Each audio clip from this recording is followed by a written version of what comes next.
As of right now, I have a very particular devotion to Venerable Father Michael J. McGivney, who will soon become Blessed McGivney sometime this year.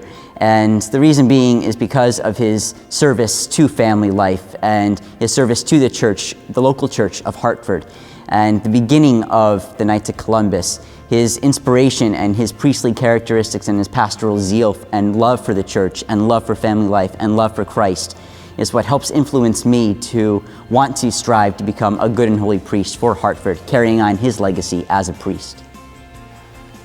I think the saint that I have perhaps the greatest devotion to would be St. Ambrose. First of all, he's my confirmation saint, so I was confirmed in that name, but I remember when I was looking at confirmation saints, Ambrose really he stuck out to me because he was somebody who was completely docile to the Lord's will. When he was living in Milan and the Archbishop of Milan dies and he is elected by acclamation, by simply the people shouting his name, and he's not even a cleric at this point, but yet his willingness to go along with the Lord's will, to follow the Lord into this really abyss of the unknown, and his total surrender to the Lord in that moment of complete surprise. That always struck with me, that being able to follow the Lord no matter what he's asking of you, no matter how unprepared you might seem. And so that has always stayed with me as I continue to think about St. Ambrose. Well, the first saint that I would have to say is our Blessed Mother, the Virgin Mary. And she is my strength and the one person that I can turn to at the darkest times and also at the brightest times. So I would definitely say the Virgin Mary is the saint that I turn to the most.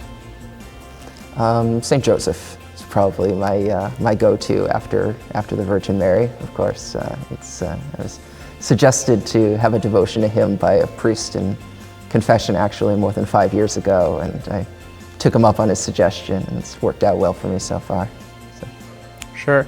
Growing up in Orange, I always knew so that's right near New Haven. I always knew about the Knights of Columbus, but I didn't really know who they were or who founded them. And when I entered college, I joined the Knights of Columbus, and I started to develop a great devotion to Venerable Father McGivney, soon to be Blessed Father McGivney. And as I was home from break during the summers, I'd always go and pray at his tomb. Father McGivney is really one of our own. He was a parish priest in Hartford. He ministered to the people who are still around. They're still the same people, right? In that they are still the people of God that we'll be ministering to, the local people in New Haven and in Connecticut. And so I've always had a devotion to Father McGivney, and I pray to him regularly, daily, for an increase in vocations in the Archdiocese, for return of the faithful to parishes in the Archdiocese, and just that he watch over us as a whole here in Connecticut. My favorite saint is St. Aloysius Gonzaga. He's my confirmation saint, my patron saint, and he was a Jesuit seminarian actually, and he died at a very young age caring for plague victims. So he's kind of nice for this time, but also he's just a great saint to pray for seminarians and people discerning a vocation. Saint Rita of Cascia, she has become a special buddy of mine.